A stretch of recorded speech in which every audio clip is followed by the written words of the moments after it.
Sistem Necromancer, bab 1041 sampai dengan 1045. Bab 1041 mereka bertemu hari ini. Aula istana yang megah sekarang seperti pasar sayur yang ramai. Para menteri lama yang selama ini dikenal dengan ketenangannya, kini telah kehilangan wibawanya. Bisikan-bisikan pelan bergema di antara tiang-tiang marmer, dan aula hikmat itu dipenuhi dengan diskusi tentang keheranan dan ketidakpercayaan. Kekacauan, kebisingan, dan pertengkaran. Bagaimana ini mungkin? 3 pahlawan. Tahta suci telah ada lebih lama daripada asosiasi. Ya Tuhan, itu tidak benar, bukan itu yang kumaksud. Para pahlawan yang dipuja-puja sebagai sosok yang tak terkalahkan dan mustahil dibunuh itu pun gugur begitu saja, dan 3 di antaranya gugur sekaligus. Tidak seorang pun mengira Brittany berbohong karena kebohongan seperti itu tidak akan ada artinya. Sulit untuk bertahan bahkan setengah hari. Brittany duduk tegak di singgasana, menunggu diskusi di bawah mereda sebelum mengeluarkan perintah dingin. Dewan Raja, segera laksanakan perintah pengusiran gereja. Sebelum malam tiba, dekrit ini akan dikirim ke seluruh wilayah, mengusir semua personel Vatikan dari seluruh wilayah. Kali ini, tak seorang pun mengajukan keberatan. Ketiga pejabat penting itu melangkah maju serempak dan berkata, "Kami akan mematuhi perintah Raja. Pekan keberanian akan dilanjutkan besok." Lanjut Brittany, kirimkan obat-obatan kepada anak-anak yang terluka dalam evakuasi hari ini untuk membantu mereka pulih. Menteri yang bertanggung jawab atas acara itu membungkuk dalam-dalam. Suaranya bergetar saat menerima perintah tersebut. Brittany kemudian mengeluarkan beberapa dekrit terkait, yang semuanya telah dibahas sejak lama sebelumnya. Kali ini, Brittany melewati berbagai dewan dan mengeluarkan perintah secara langsung. Ketika dekrit terakhir dikeluarkan, Brittany perlahan berdiri. Jubah kerajaan yang indah terseret di tangga, berkilauan di bawah sinar matahari. Ia menatap para menteri dari atas, dan kemanapun pandangannya tertuju, tanpa sadar mereka menundukkan kepala. Mulai hari ini, kerajaan Yeko akan mengawali era baru. Suara Brittany pelan, tetapi setiap kata penuh kekuatan. Kita akan memiliki pahlawan kita sendiri, pemerintahan independen kita sendiri, dan kita akan mengawali era yang paling gemilang. Saat itu, nada bicara Brittany penuh keyakinan. Keyakinan ini bukanlah kesombongan darah bangsawan, melainkan keberhasilan dalam mengambil keputusan penting berulang kali. Keputusan-keputusan yang disebut oleh para pejabat veteran sebagai tindakan yang menyebabkan kehancuran negara, kini telah menjadi landasan kebangkitan kerajaan. Setelah dia selesai berbicara, terdengar suara jarum jatuh di aula. Brittany melambaikan tangan dengan lembut. "Ayo kita semua kembali dan beristirahat." "Baik, Yang Mulia." Para menteri memberi hormat dan berjalan keluar. Begitu mereka keluar pintu, mereka tanpa sadar berkumpul bersama dan mulai berbicara satu sama lain. Kata-kata seperti 3 pahlawan dan balas dendam tahta suci terdengar samar-samar. Pelayan itu membantu Brittany kembali ke kamar tidur. Setelah pintu tertutup, matanya berbinar kaget. "Yang Mulia, apakah penguasa pulau benar-benar menang?" Brittany mengangkat alisnya. "Apakah menurutmu akan ada hasil kedua?" "Tidak, tidak." Gadis kecil itu melambaikan tangannya dengan cepat. Pipinya memerah karena gembira. "Aku hanya tidak menyangka orang dewasa begitu kuat. Mereka 3 pahlawan." Lalu, sambil menunjuk, ia berkata, "Termasuk yang sebelumnya. Kita sudah membunuh 5 pahlawan Vatikan, kan? Apakah Vatikan punya pahlawan sebanyak itu?" Set, Brittany memberi isyarat agar terdengar. "Kita simpan saja sendiri. Jangan ngomongin hal-hal kayak gitu di luar. Aku tidak akan bicara omong kosong." Pelayan itu menuangkan secangkir teh, dan melanjutkan. "Awalnya, Yang Mulia Pangeran memaksa kami ke Pulau Harta Karun. Itu membuat kami sukses." Pandangan Brittany samar-samar, seolah dia juga tenggelam dalam kenangan.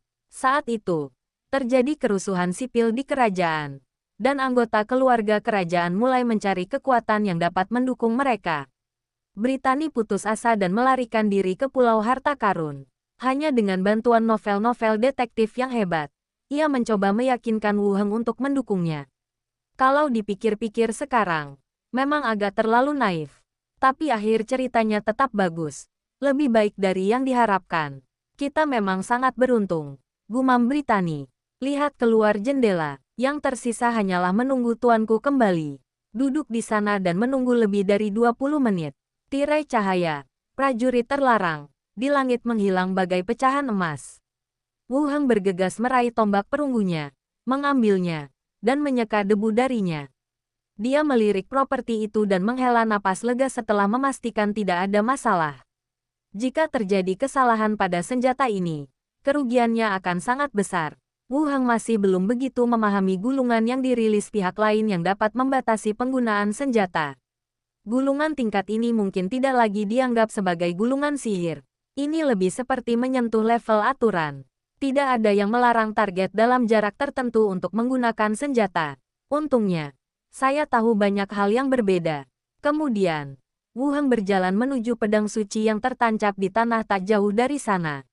Permata di gagang pedang itu masih memancarkan cahaya keemasan lembut, menonjol di tengah medan perang yang hangus. Guilty Glow objek menakjubkan. Efek, penghakiman ilahi. Resonansi iman. Pedang hukuman ilahi. Efek samping. Rasa lapar ringan. Deskripsi. Siapapun yang menggunakan pedang ini harus menghakimi dirinya sendiri terlebih dahulu. Cahaya kutukan. Namanya agak rumit. Jadi pedang suci yang kuberi nama sendiri lebih mudah diucapkan. Pedang suci memiliki 3 efek secara keseluruhan. Dan dengan begitu banyak efek yang ditumpuk bersama, ia merupakan benda langka dan istimewa dalam kondisi apapun. Dapat digolongkan di atas tingkat prestasi pertama. Penghakiman ilahi. Pedang tersebut melepaskan sinar energi ilahi murni, menggandakan efeknya pada makhluk gelap dan menyebabkan kerusakan pembersihan yang tidak dapat diubah. Resonansi iman. Jika pemegangnya memiliki iman yang tulus, kekuatan sucinya akan tidak terbatas. Blade of Divine Punishment. Menarik kekuatan suci secara berlebihan. Dan kekuatan tempur serta semua atribut pengguna ditingkatkan. Ketiga efek ini meningkatkan efektivitas tempur. Selain itu, dapat dilihat bahwa senjata ini hanya diperuntukkan bagi tahta suci, dan orang lain belum tentu dapat menggunakannya sekalipun mendapatkannya, kecuali Anda juga penganut tahta suci yang memiliki kepercayaan dan atribut yang sama. Terus perhatikan efek sampingnya. Kelaparan ringan. Setelah menggunakan pedang suci, pengguna akan kehilangan indera perasa, peraba, dan kenikmatan sensorik lainnya, dan hanya dapat diredakan melalui doa. Anda kehilangan segala jenis kenikmatan sensorik setelah menggunakannya, tetapi sebenarnya itu tidak serius. Dengan efek atribut yang begitu kuat, saya bahkan merasa efek sampingnya agak kecil.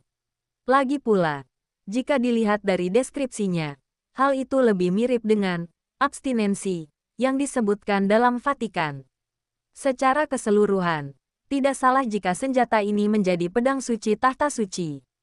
Senjata ini memiliki efek yang baik dan sedikit efek samping. Paman, apa pendapatmu tentang senjata ini? Xiao Xiao mengamatinya dengan rasa ingin tahu. Itu senjata tahta suci. Wu Heng dengan santai menyimpan pedang suci itu. Senjata ini cocok dengan atribut tahta suci, jadi tidak akan terlalu berguna di tangan kita. Xiao Xiao berkata, kelihatannya bagus sekali dengan semua glitternya. Bisa dijadikan hiasan di kota hiburan. Granda tersenyum dan berkata, bukankah ini agak terlalu mencolok? Lagi pula, ini adalah senjata khusus tahta suci, yang mewakili status pemimpin agama. Takut pada mereka, Xiao Xiao mencubit pinggangnya, lalu berkata, kalau begitu jual saja ke Vatikan dan biarkan mereka membelinya kembali dengan emas. Bukankah ini membantu musuh lagi? Benny mengingatkan lagi, kalau begitu, percuma saja. Nada bicara Xiao Xiao penuh penyesalan. Wu Heng mengabaikan hantu-hantu yang berceloteh di belakangnya dan terus mencari dengan hati-hati di bumi yang hangus. Beberapa pecahan alat peraga yang rusak dan beberapa senjata yang terjatuh juga dikumpulkan. Belati lambat benda aneh. Efek, kecepatan semua objek yang bergerak dalam radius 10 meter berkurang sebesar 40%. Efek samping, pengguna akan merasakan histeresis selama sinkronisasi. Keterangan, ada yang mengatakan bahwa bila pedang ini telah direndam dalam darah beracun, binatang lambat, dan makhluk hidup apapun yang menyentuhnya akan menjadi kikuk. Pedang pendek dengan efek melambat. Kelihatannya bagus sekali. Saya mungkin tidak bisa menggunakannya sendiri, tapi saya bisa memberikannya kepada orang lain. Tongkat dominasi, benda luar biasa. Efek, memperkuat keterampilan suci dan memanggil api suci. Efek samping, diperlukan 1 jam pencambukan jiwa setiap hari. Deskripsi, tongkat kerajaan yang dikenal sebagai cahaya martir. Ada yang mengatakan wajah terdistorsi sang pengguna dapat terlihat di dalamnya. Senjata khusus tahta suci lainnya. Benda-benda aneh tahta suci ini sungguh istimewa. Setelah bocor, tak seorang pun boleh menggunakannya. Setelah menyingkirkan benda aneh ini, Wu Heng berjalan menuju Pangeran Pizza yang masih berlutut. Jangan bergerak, kata Wu Heng. Kaun Pizza berhenti bergerak, dan Wu Heng mengayunkan tombaknya langsung ke arah kunci.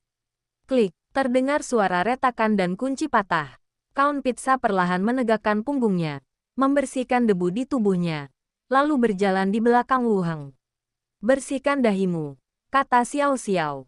Kaun Pizza mengambil ujung bajunya dan menggosok keras noda hitam di dahinya. Itu membuat goresan di dahiku jauh lebih ringan. Setelah Wu Heng memastikan tidak ada apa-apa di sini, dia mengaktifkan teknik mansion dan membiarkan semua orang di sekitarnya masuk. Mantra rumah besar ditutup lagi, dan mantra teleportasi dilepaskan untuk pergi. Ketika sosok itu muncul lagi, dia telah kembali ke kamar tidur ratu. Di dalam kamar, pembantu yang sedang merapikan kamar gemetar seluruh tubuhnya. Setelah melihat siapa orang itu, dia menepuk dadanya dan menghela napas lega. Tuan, apakah Anda baik-baik saja? Ada noda darah di kerah bajunya, membuatnya tampak hampir terluka. Tidak apa-apa, Wu Heng melihat melewati pelayan ke dalam ruangan dalam, di mana Brittany. Sebelum dia selesai berbicara, tirai mutiara di kamar tidur bagian dalam tiba-tiba terangkat. Brittany berjalan melintasi karpet tanpa alas kaki, bahkan tidak sempat mengencangkan ikatan gaun tidurnya, dan langsung jatuh ke pelukannya. Wu Heng dapat merasakan jari-jarinya yang sedikit gemetar mencengkeram kerah bajunya dengan erat. Tidak apa-apa. Darah ini milik musuh. Wu Heng menepuk punggungnya dengan lembut. Brittany mendongak. Kekhawatiran di matanya memudar. Lalu tersenyum dan berkata, "Kamu belum makan siang, kan? Aku akan minta seseorang menyiapkan makan siang untukmu. Kita siapkan air mandinya dulu. Lupakan makan siang. Kita makan bersama nanti malam," kata Wu Heng. Brittany melirik ke sampingnya. Dan pelayan itu berkata dengan bijaksana, "Saya akan bersiap." Ketika pintu tertutup pelan, Wu Heng menariknya agar duduk, lalu melanjutkan. Bertanya, apakah semuanya baik-baik saja? Setelah insiden itu, saya memerintahkan para penjaga untuk memblokir gereja Vatikan dan memenggal kepala semua pendeta di alun-alun kota di depan umum. Brittany melaporkan secara rinci. Wu Heng mendengarkan. Matanya mengikuti tindakan Brittany. Mereka lebih berani dari yang ia duga. Saat ia melawan para pahlawan, Brittany langsung mengeksekusi semua pendeta di kota. Apakah kamu begitu yakin aku akan menang? Wu Heng bertanya dengan rasa ingin tahu. Brittany mengangkat alisnya. Kau detektif yang hebat. Semuanya pasti sudah direncanakan. Bukankah menang sudah pasti?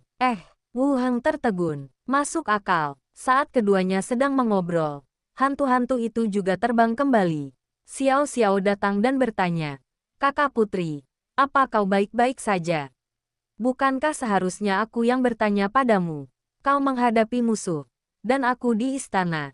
Jadi aku yakin semuanya akan baik-baik saja," kata Brittany sambil tersenyum. Xiao Xiao berkata dengan bangga, "Kita baik-baik saja. Hanya 3 pahlawan. Bukan masalah besar." Brittany tersenyum dan berkata, "Aku juga merasakan hal yang sama." Tak lama kemudian pembantu itu kembali dan terkejut ketika melihat hantu itu. Namun ia segera kembali bersikap normal dan berkata, "Tuan, air mandinya sudah siap." Wu Heng mengangguk. "Aku akan mandi. Kalian ngobrol dulu." Setelah berkata demikian, dia berjalan menuju kamar mandi. Di belakangnya, Xiao Xiao terdengar menggambarkan pertempuran dengan ketiga pahlawan. Di kamar mandi, lepaskan pakaian Anda dan masuklah ke dalam bak mandi. Air hangat membungkus seluruh tubuhnya. Dan Wu Heng menghela napas lega. Otot-ototnya yang tegang akhirnya rileks. Sambil bersandar di tepi bak mandi, Aku mulai merenungkan pertempuran hari ini dalam pikiranku. Ramalan cangkang kura-kura masih akurat. Meskipun tidak ada petunjuk yang ditemukan sebelumnya, musuh benar-benar muncul di pekan keberanian hari ini. Terlebih lagi, ada 3 pahlawan yang datang kali ini, dan mereka jelas sudah siap.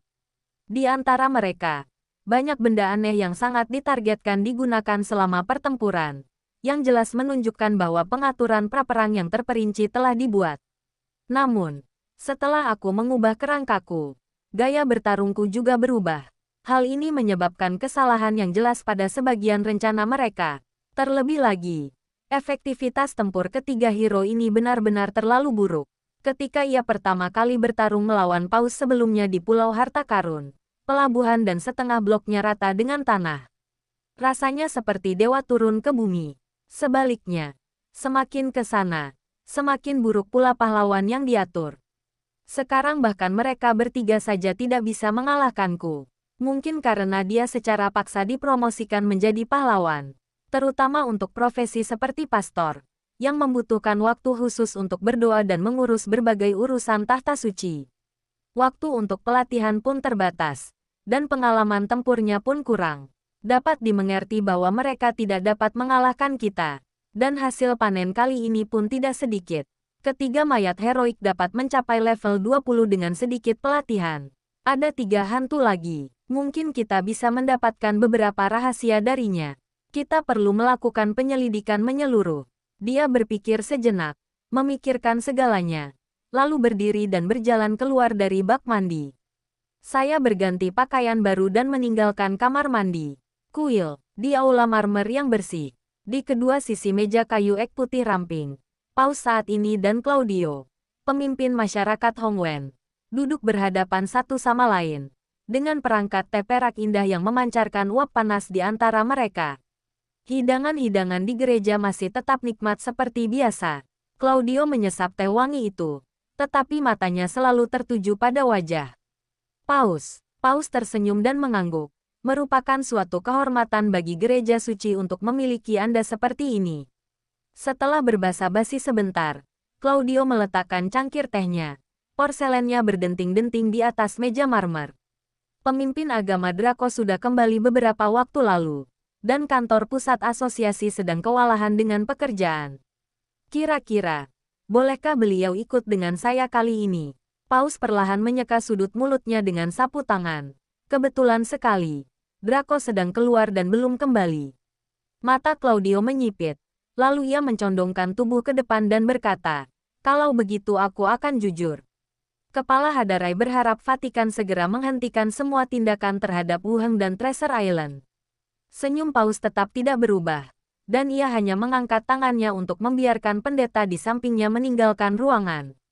Lalu dia berbisik, "Sayang sekali, kamu terlambat selangkah." Apa maksudnya ini?" Claudio menatap lurus ke mata pria itu. Sinar matahari tiba-tiba terhalang oleh awan yang lewat, dan cahaya di aula tiba-tiba redup. Paus tersenyum dengan ekspresi percaya diri dan puas. Mungkin mereka telah bertemu hari ini. Bab 1042 Wuheng dalam masalah. Wajah Claudio langsung berubah sehitam besi, dan buku-buku jarinya memutih. Hal yang paling dikhawatirkan asosiasi telah terjadi. Kompromi dan konsesi tahta suci sebelumnya hanyalah penyamaran untuk rencana selanjutnya. Jadi, kau memilih hari ini untuk menyerang Wuheng. Suara Claudio serius. Dengan sedikit nada marah, Paus dengan tenang meletakkan cangkir tehnya. Wajahnya tetap tenang. Tidak perlu ditutup-tutupi lagi. Rencananya sudah disusun. Dan bahkan jika asosiasi mengetahuinya, mereka tidak bisa berbuat apa-apa.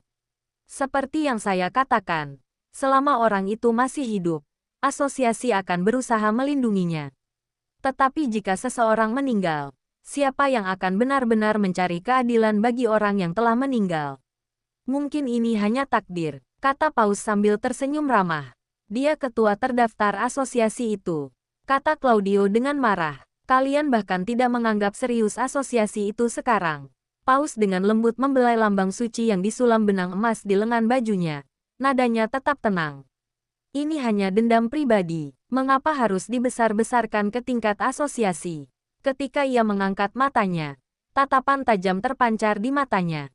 Claudio, Kau dan aku sama-sama mengerti bahwa antara gereja dan penghujat itu, hanya satu yang bisa selamat. Meskipun kata-kata Claudio dipenuhi dengan kemarahan, dia tidak berpikir asosiasi itu akan benar-benar melakukan apapun terhadap Vatikan jika Wu Heng meninggal. Napas Claudio tiba-tiba menjadi berat. Sambil menatap tajam wajah Paus yang penuh belas kasih dan lembut, dia tiba-tiba menyadari bahwa argumen apapun saat ini akan sia-sia. Asosiasi ini akan mengingat hari ini. Claudio tiba-tiba berdiri dan pergi. Paus tersenyum dan mengangkat cangkir tehnya. Sampaikan salamku kepada Kepala Hadarai. Setelah menyesap tehnya, ia menambahkan, ngomong-ngomong, kami akan mengadakan perayaan kemenangan minggu depan.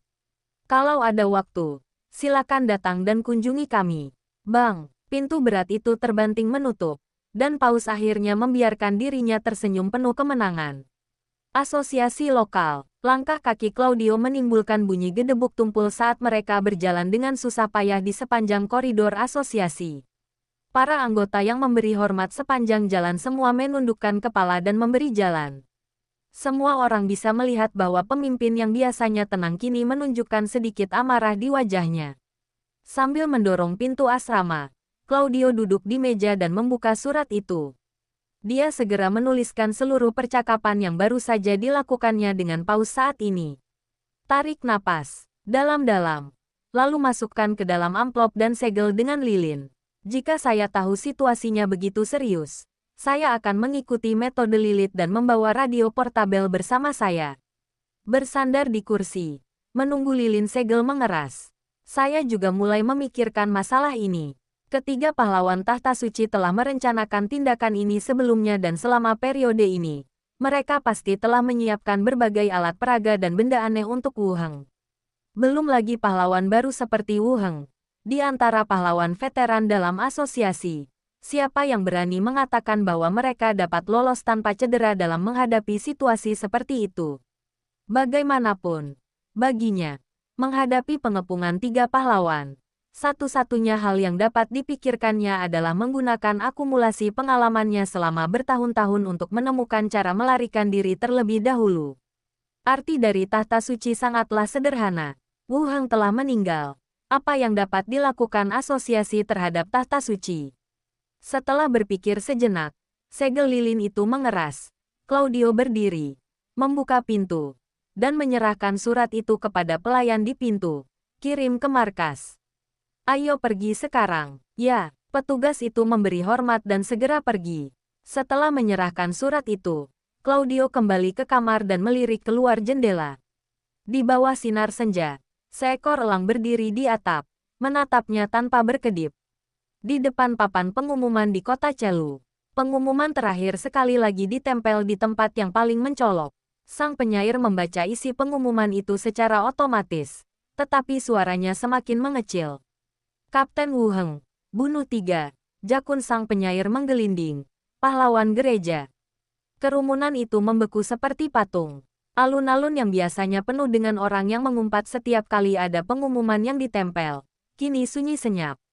Minggu keberanian menjadi jebakan pembunuhan. Gereja mengkhianati janjinya. Dan pahlawan termuda membunuh 3 pahlawan sendirian saat disergap. Semua orang memasang ekspresi ngeri di wajah mereka. Seorang pahlawan bukanlah seorang profesional biasa. 3 orang tewas di kerajaan Yeko sekaligus. Tidak pernah sepanjang hidupnya kerajaan Yeko melihat begitu banyak pahlawan.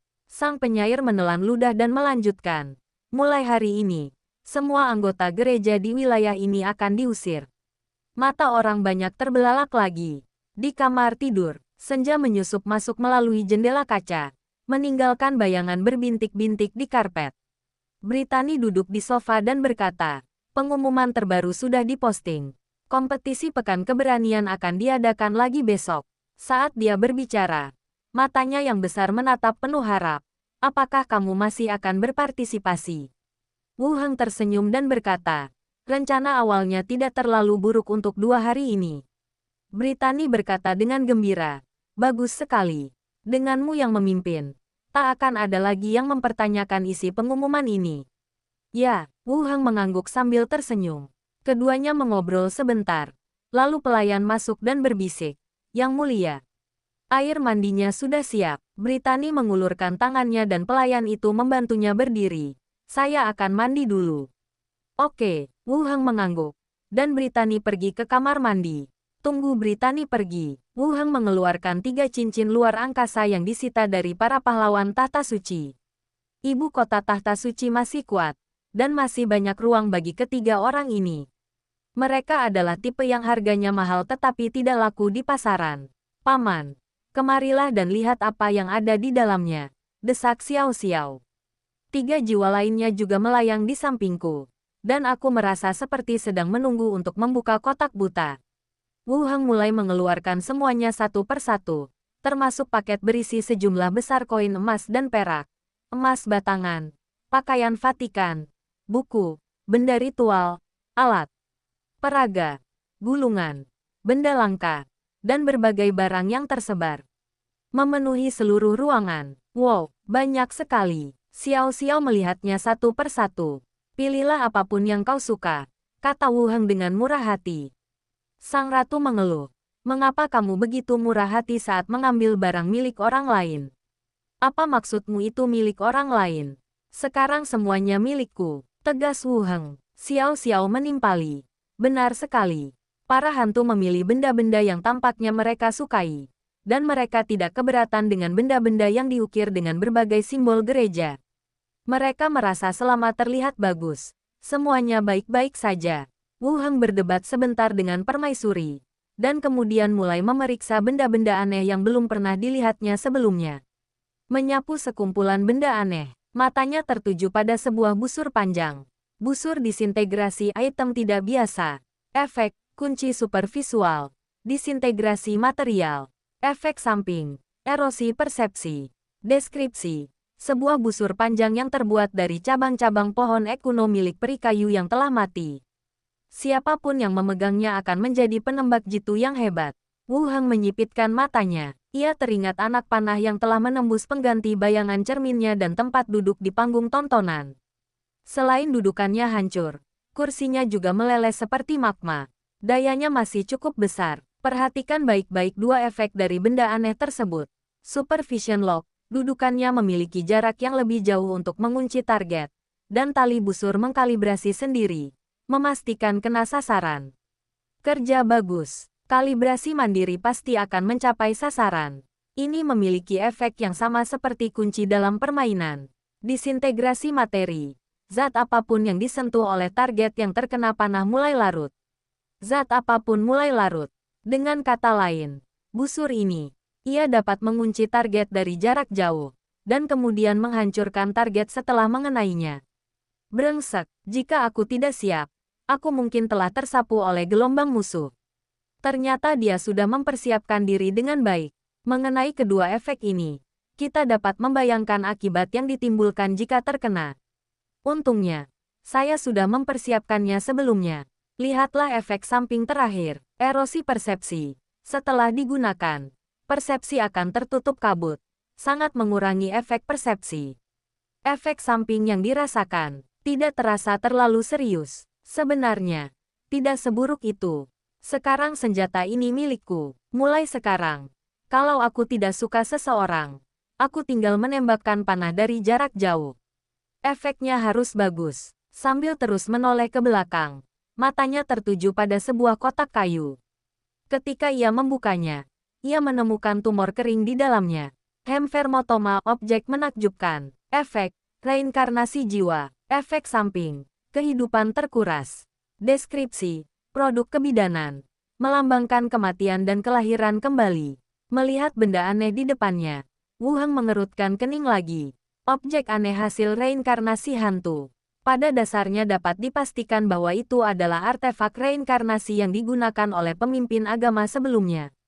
Ketika permaisuri pergi menyelamatkan wanita hamil Lis yang bertugas sebagai pembawa, dia telah menggambarkannya. Tetapi dia berkata warnanya merah cerah dan berlumuran darah. Tetapi sekarang warnanya abu-abu dan kering. Memikirkan hal ini, Wu Heng menyipitkan matanya sedikit. Mereka membawa barang langka ini. Dan kebetulan Brittany sedang hamil. Mungkinkah orang-orang ini sejahat itu? Permaisuri, teriak Wu Heng dari samping. Sang permaisuri, yang sedang menertawakan Xiao Xiao karena tidak bisa mengambil barang berharga, berbalik ketika mendengar suara itu. Begitu matanya tertuju pada tumor di atas meja, matanya bergerak. Mereka membawa benda ini ke sini juga. Sang ratu terbang, mendekat. Wu Heng bertanya, apakah itu hal yang sama? Ya, jawab ratu. Wu Heng tersenyum dan berkata, yang mengejutkan saya, benda ini jatuh ke tangan kita dengan cara seperti ini. Sang ratu lalu berkata, benda aneh ini sepertinya terlalu jahat. Sebaiknya jangan digunakan. Aku tahu, jika kau ingin dibangkitkan, aku bisa membantumu menemukan caranya. Wu Heng mengangguk. Ya, sang ratu mengangguk. Belum lagi arwahnya yang tidak ada niat untuk bereinkarnasi. Kalaupun ada, tak seorang pun akan menggunakan metode satu nyawa untuk bereinkarnasi. Setelah melihat sekilas barang-barang lainnya, Brittany kembali mengenakan jubah mandi, melirik barang-barang di sini dan di lantai, menunjuk ke kamar tidur, lalu masuk lebih dulu. Wu Heng menginventarisasi barang-barang di sini dan menyimpannya menurut kategori berbeda. Saat hari mulai gelap, aku kembali ke kamarku untuk beristirahat. Pulau harta karun, peluit berbunyi dan rel muncul entah dari mana. Kereta hantu berhenti di pantai, pintunya terbuka, dan seorang lelaki tua berpakaian pelayan hitam keluar, memegang payung hitam dan menunggu di depan pintu. Kemudian, sepasang sepatu bot kulit kecil mengetuk tanah dengan ringan, dan Lilith, yang mengenakan busana Lolita, turun dari kereta dan berdiri di bawah payung. Dengan suara tabrakan, pintu tertutup dan kereta menghilang lagi.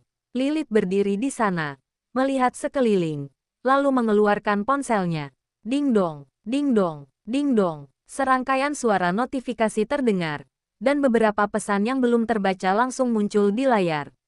Semua ini dikirimkan kepadanya oleh Wu Heng. 2 di antaranya disertai gambar, yang menunjukkan bahwa ia berpartisipasi dalam pekan keberanian di kerajaan Yeko. Mendengus, Lilith mendengus dan menyimpan kembali teleponnya. Pengurus rumah tangga tua itu bertanya, Nona, apakah Anda akan langsung kembali ke rumah besar? Jangan terburu-buru, lanjut Lilith. Ayo kita pergi ke pelabuhan dan lihat apakah ada perubahan selama periode ini. Mereka berdua mengidentifikasi arah, dan kepala pelayan memegang payung saat mereka berjalan menuju pelabuhan bersama. Tiba di daerah pemukiman, suara itu menghantamku bagai gelombang panas. Ada pejalan kaki yang berbelanja, pekerja yang sibuk, dan beberapa pelaut yang bermain kartu di sekitar kotak kayu. Tukarkan kartu ungu, Eluria, dengan tipe keluaran yang sama tingkatannya. Aku bahkan bisa membayar selisihnya. Kamu mimpi, harga premium kartu itu di kedai 3 kali lipat. Kecuali kamu tambah beberapa kartu lagi. Saya punya beberapa kartu biru di sini. Tepat waktu untuk menukarnya dengan beberapa minuman di kedai. Lilith berhenti sejenak, melalui celah di tengah kerumunan. Saya kebetulan melihat pola pada kartu itu melintas. Seorang wanita, seorang pendekar pedang. Kartu baru, Lilith memperhatikan. Dan kepala pelayan tua itu masuk ke dalam kerumunan. Berjalan mendekati pria yang pergi ke kedai untuk bertukar minuman. Dan menghabiskan uang untuk membeli kartu-kartu biru itu. Kembali dan menyerahkan kartu itu kepada Lilith. Lilith melihat pola pada kartu itu dan mengangkat alisnya. Benar saja, Treasure Island telah merilis kartu baru. Terlebih lagi, mereka adalah sepasang saudara peri kayu. Dengan kata lain, perintah yang dikeluarkan asosiasi tersebut tidak memengaruhi pengembangan Treasure Island. Promosi pahlawan baru telah dimulai di sini. Lilith menyimpan kartu itu dan melanjutkan memindai seluruh port. Seluruh pelabuhan juga telah mengalami perubahan yang nyata, dengan derek yang lebih besar dan lebih canggih serta beberapa peralatan baru yang belum pernah terlihat sebelumnya. Selama periode ini, tampaknya pelabuhan telah membuat perkembangan baru. Kembalilah, kata Lilith. Kepala pelayan memanggil kereta dan mereka berdua membawa kereta itu kembali ke rumah besar. Tiba di rumah besar, kepala pelayan tua itu memerintahkan Skull untuk mulai membersihkan. Lilith duduk di meja batu di halaman dan mengeluarkan peti mati besi hitam pekat dari cincin luar angkasanya. Tutup peti mati itu perlahan terbuka, memperlihatkan seorang wanita tua yang tidur nyenyak di dalamnya. Setelah membuka peti mati dan menunggu beberapa saat, wanita tua itu membuka matanya sedikit dan berjalan keluar dari peti besi. Kepala Lilith. Wanita tua itu memberi hormat. Lilith mengangguk. Kita sudah sampai di Pulau Harta Karun. Kau bisa tinggal di sini dulu. Saat Wu Heng kembali, aku akan mengajakmu menemuinya. Oh, baiklah. Wanita tua itu mengangguk dan tanpa sadar melihat ke arah gerbang. Lilith juga melihat dan berkata, setelah makan malam, aku akan mengajakmu jalan-jalan. Terima kasih, Kepala Kerajaan Yeko. Kompetisi 3 hari itu berakhir di tengah sorak-sorai yang memekakkan telinga. Setelah persaingan yang ketat, ketiga anak itu akhirnya menang. Pemenangnya maju ke depan. Ketiga anak itu berlutut dengan satu kaki, dengan bekas luka yang belum sembuh di balik baju besi kulit mereka. Gadis termuda bahkan gemetar, tetapi matanya luar biasa cerah, melihat ke kiri dan ke kanan. Brittany memberi mereka hadiah kerajaan. Kemudian, Wu Heng melanjutkan janjinya. Janji itu masih berlaku. Jika kau bisa mencapai level 18, Gereja Lingqi akan membantumu menjadi pahlawan. Terima kasih, Kepala. Ketiga anak itu bersikap seperti orang dewasa dan mengungkapkan rasa terima kasih mereka. Dan orang-orang yang menonton kejadian itu juga bersorak. Minggu keberanian berakhir. Di kala senja, di halaman, Wu Heng mengambil topi kondektur kereta dan berkata, saya akan kembali sekarang. Hati-hati di sini. Jika ada bahaya, segera pergi. Mata Brittany menunjukkan sedikit keraguan, tetapi ia tetap tersenyum dan berkata, baiklah, Tuan, semoga perjalananmu aman juga.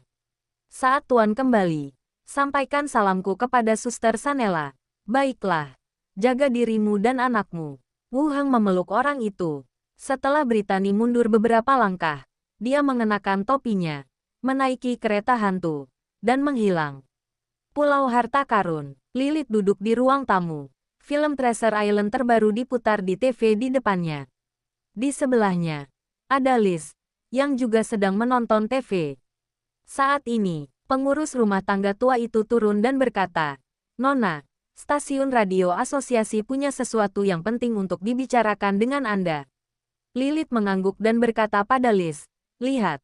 Setelah berkata demikian, dia bangkit dan naik ke atas. Duduk di depan radio. Saya Lilith. Dari seberang sana, terdengar suara serius Hadalai.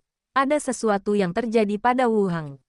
Bab 1043 berubah kembali padaku.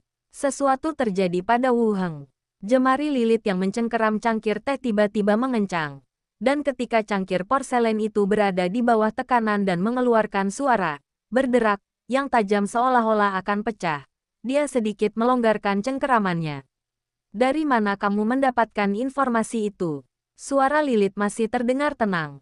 Hadarai berkata, surat yang dikirim Claudio dari katedral menyebutkan bahwa Paus secara pribadi mengakui bahwa 3 tahta suci telah mengambil tindakan terhadap Wu Heng. Lalu dia mengulang isi surat itu kata demi kata. Dengan kata lain, kompensasi dan toleransi Vatikan sebelumnya hanya untuk rencana hari ini. Tahta suci benar-benar tidak akan menderita kerugian apapun. Aku sedang di Pulau Harta Karun sekarang. Lilith menarik napas dalam-dalam dan melanjutkan. Tidak ada yang aneh terjadi di sini. Aku akan menghubungimu setelah konfirmasi. Hadarai terdiam selama 2 detik, lalu berkata dengan serius. Jika Wu Heng benar-benar mengalami kecelakaan, kamu harus segera mengambil alih Pulau Harta Karun. Ambil alih Treasure Island. Lilith menyipitkan matanya sedikit. Pulau Harta Karun saat ini merupakan tempat yang penuh harta karun. Jika sesuatu benar-benar terjadi pada Wu Heng, asosiasi berencana untuk terus beroperasi di sini. Mengingat kekayaan yang dapat diciptakan di sini, wajar jika asosiasi tertarik. Saya mengerti. Lilith menjawab dan menutup telepon. Lilith duduk di kursi. Ujung jarinya tanpa sadar mengetuk sandaran tangan. Sebelumnya, ia merasa pasti ada masalah antara tahta suci dan Wu Heng. Tahta suci terlalu diam, yang agak berbeda dengan karakter mereka. Setiap kali Wu Heng menelepon, dia akan bertanya secara tidak langsung tentang pergerakan pemimpin agama tersebut. Sekarang tampaknya firasatku akurat. Tidak ada satupun pihak yang sejujur kelihatannya. Paus tahta suci begitu yakin bahwa Wu Heng akan mati di tangan mereka. Tampaknya mereka telah membuat persiapan yang cukup. Saya menelepon nomor Wu Heng, tetapi tidak ada yang menjawab. Kuku Lilith tanpa sadar menggores beberapa tanda putih di sofa. Salah. Lilith tiba-tiba memikirkan cara lain untuk memverifikasinya. Saya segera mengganti nomornya dan langsung menghubunginya. Bunyi bip gelombang. Kepala Lilith. Suara Minnie terdengar dari telepon. Nadanya ringan. Lilith mengangkat alisnya. Dan tekanan besar dalam hatinya tiba-tiba jauh lebih rileks. Pembantu itu tidak terpengaruh. Yang berarti Wu Heng baik-baik saja untuk saat ini. Dia terbatuk ringan dan bertanya dengan tenang. Apakah Wu Heng sudah kembali? Belum. Lanjut Minnie. Aku akan menyuruhnya meneleponmu kembali segera setelah pemiliknya kembali. Lilith bersenandung pelan. Lalu bertanya. Apakah ada masalah dengan mansion Tuan Pulau? Minnie tampak berpikir sejenak. Lalu melanjutkan. Tidak masalah, kan? Ketua. Apa kau menemukan sesuatu? Tidak apa-apa. Aku hanya bertanya dengan santai. Apakah Wu Heng baik-baik saja? Lilith melanjutkan dengan ragu-ragu. Minnie menjawab. Sepertinya dia baik-baik saja. Dia mengirim pesan beberapa hari yang lalu. Katanya sedang dalam perjalanan kembali ke Treasure Island. Jangan khawatir, Ketua. Tunggu dia kembali dan biarkan dia datang ke sisiku. Ulang Lilith. Bagus. Setelah panggilan berakhir, Lilith menghela napas. Dan bahunya terasa tidak terlalu tegang. Dibandingkan dengan pemimpin asosiasi lainnya, dia lebih mengenal Treasure Island. Minnie baik-baik saja, dan tidak terjadi apa-apa di rumah Tuan Pulau, yang berarti nyawa Wu Heng tidak dalam bahaya. Jika Wu Heng meninggal, para pelayan di rumah utama pulau pun tidak akan selamat. Dari mana datangnya kepercayaan Vatikan? Gumam Lilith. Setelah memastikan Wu Heng baik-baik saja, Lilith memeriksa kembali kronologi seluruh kejadian. Karena Tahta Suci berani memberitahu asosiasi secara resmi, pastilah mereka telah melakukan persiapan yang matang. Wu Heng baru-baru ini pergi ke kerajaan Yeke, dan aksinya pasti terjadi di sana. Tetapi reaksi Minnie membuktikan bahwa dia setidaknya masih hidup dan bahkan mungkin telah melarikan diri. Entah rencana itu tidak dilaksanakan atau orang-orangnya tidak dipertahankan. Dia mengangkat radio lagi dan berkata, "Di mana Hadarai? Bagaimana keadaannya?" Suara Hadarai langsung terdengar, dan jelas dia sedang menjaga radio. Saya tidak bisa menghubungi Wu Heng, tapi semuanya normal di Treasure Island. Lilith berkata dengan tenang, sepertinya rencana Vatikan tidak berhasil. Mungkinkah orang-orang dikendalikan? Tanya Hadarai ragu-ragu. Informasi spesifiknya masih belum jelas. Tapi kabar yang kuterima mengatakan Wu Heng baik-baik saja, jawab Lilith. Hadarai merenung sejenak dan berkata dengan suara pelan, tunggu dia kembali dan beritahu dia untuk tidak bertindak gegabah. Asosiasi akan bekerja keras untuk menyelesaikan konflik ini.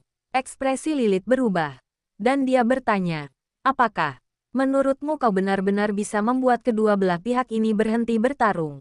Di ujung radio yang lain, napas Hadarai tampak tersengal-sengal. Kita tidak bisa berbuat apa-apa. Bisakah kita biarkan mereka terus bertarung? Itu hanya akan membuat situasi semakin kacau. Lilith tidak banyak bicara. Masalah ini memang sulit ditangani.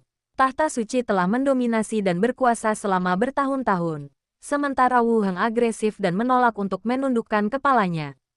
Kedua pihak telah lama berselisih. Kecuali jika satu pihak benar-benar kalah, akan sulit menghentikan pertarungan ini. Bukannya Hadarai tidak mengerti, hanya saja dia belum menemukan cara yang lebih baik selain mediasi. Aku akan tinggal di Pulau Harta Karun, kata Lilith akhirnya dengan tenang. Tapi apa yang akan terjadi pada akhirnya tergantung pada sikap Wu Heng setelah dia kembali.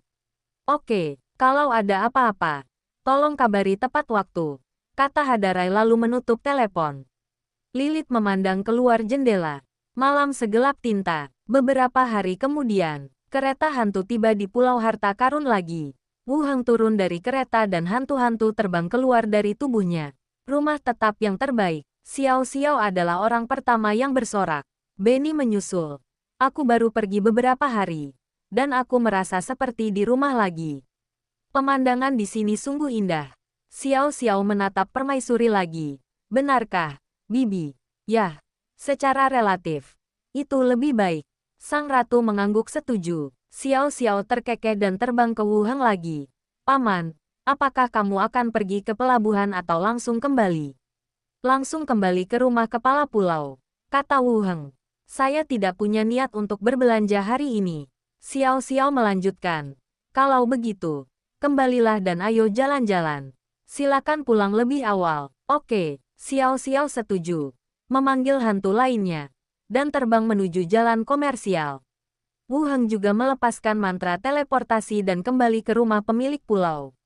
Rumah besar pemilik pulau. Lingkaran sihir di halaman berkelebat dan sosok Wu Heng muncul entah dari mana. Robe yang sedang menyiram bunga tiba-tiba menoleh dan ketel di tangannya terjatuh ke tanah dengan suara keras. Lalu, dengan lompatan bagai kilat, ia menerkam. Tuan, Wu Heng membuka lengannya dan dengan mantap menangkap tubuh mungil yang terbang ke arahnya. Kemudian, Mini, Sanara, Viola dan yang lainnya keluar dari aula satu demi satu. Selamat datang di rumah, kata Sanara sambil tersenyum, berdiri di depan. Wu Heng melirik beberapa orang dan berkata sambil tersenyum. Di luar panas, ayo masuk dan bicara. Di ruang tamu, beberapa orang duduk di sofa, dan AC menjaga ruangan pada suhu yang sesuai. Wu Heng menyesap teh yang dibawakannya dan bertanya sambil tersenyum. Bagaimana kehidupan di pulau ini akhir-akhir ini? Sanara berkata, promosi kartu berjalan lancar. Caranya sama seperti Viola. Setelah mengumpulkan semua kartu, kalian bisa mendapatkan bonus dengan ukuran berbeda. Wu Heng menatap ke arah saudari peri kayu. Apakah mereka sudah meningkat? Eluria, saudara perempuan peri kayu, tersenyum canggung. Belum, tapi aku punya firasat akan segera terjadi.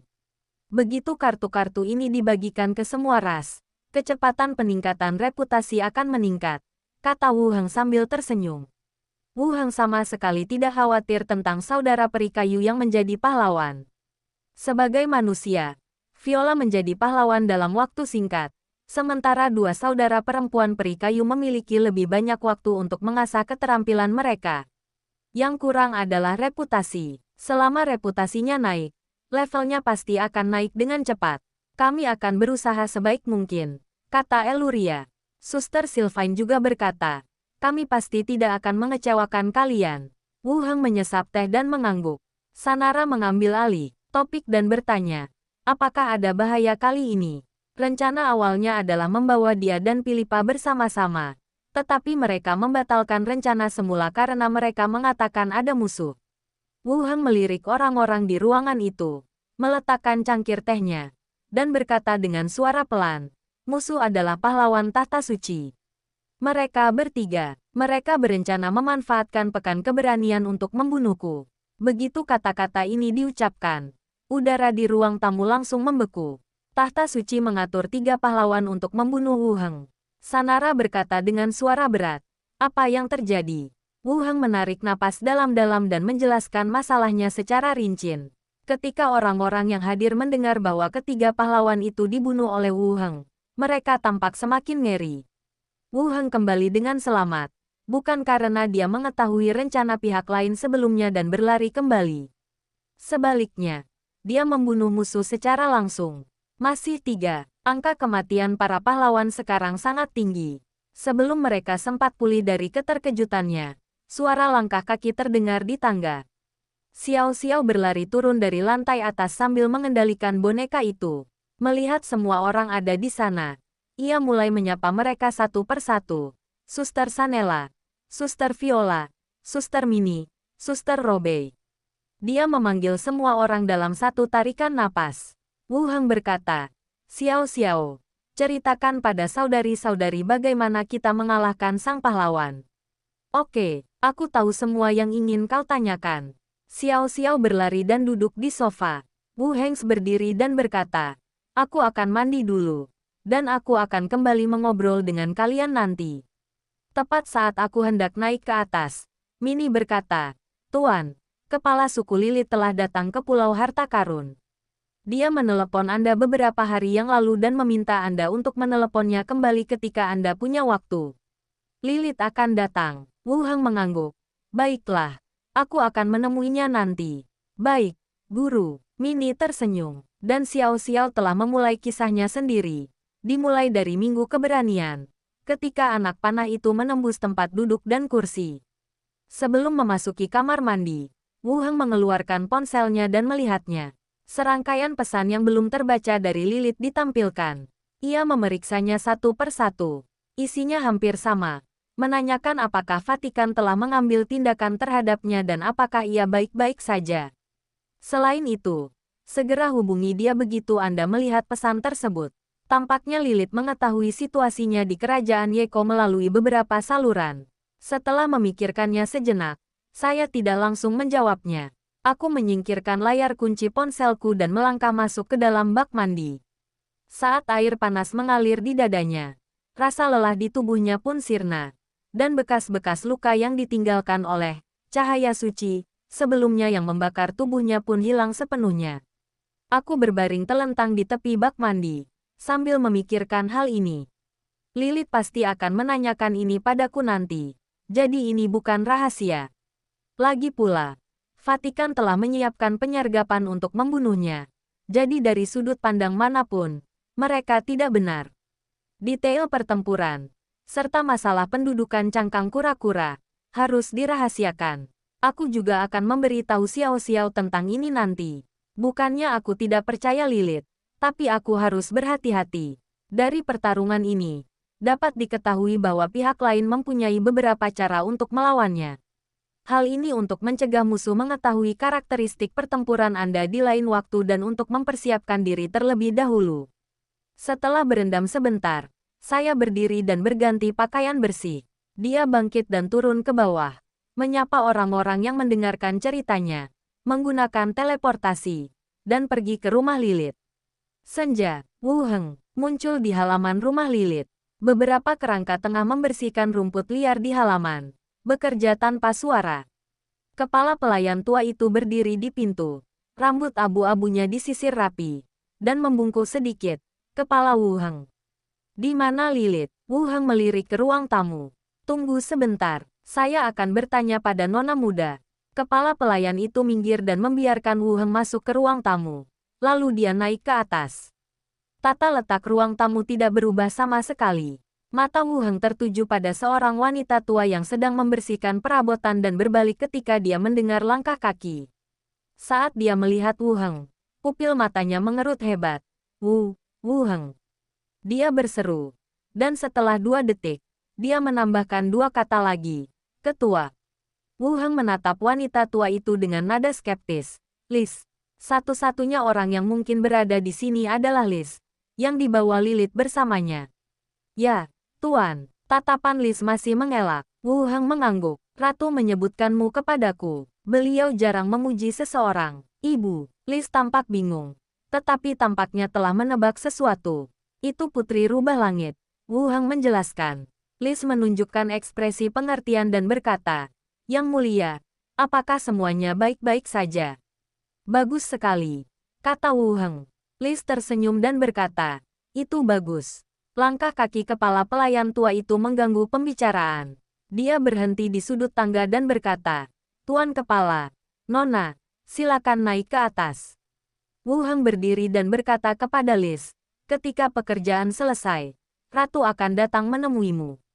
Liz mengangguk dan memberi hormat kecil pada punggungnya yang menjauh. Wu Heng naik ke atas dan memasuki ruang belajar. Lalu dia melihat Lilith duduk di depan meja teh. Dengan ekspresi acuh tak acuh. Minum teh perlahan. Kapan kamu akan kembali gelombang? Sebelum dia menyelesaikan kata-katanya, Wu Heng sudah melangkah di depannya, mencengkeram bagian belakang kepalanya dengan telapak tangannya, dan menciumnya dengan ganas. Pupil mata Lilith tiba-tiba mengecil, dan cangkir teh di tangannya terjatuh ke karpet dengan suara, "Pak." Setelah terkejut sesaat, dia mengepalkan tinjunya dan memukul dadanya dengan bunyi, "Bang-bang." Tetapi tanpa banyak tenaga. Lambat laun, saya mulai menoleransi tindakannya. Lilith merasakan tangan orang itu mulai membuka kancing bajunya. Matanya terpaku dan ia mendorongnya dengan paksa. Dengan malu dan marah di matanya, dia berkata, "Jangan paksa aku memukulmu."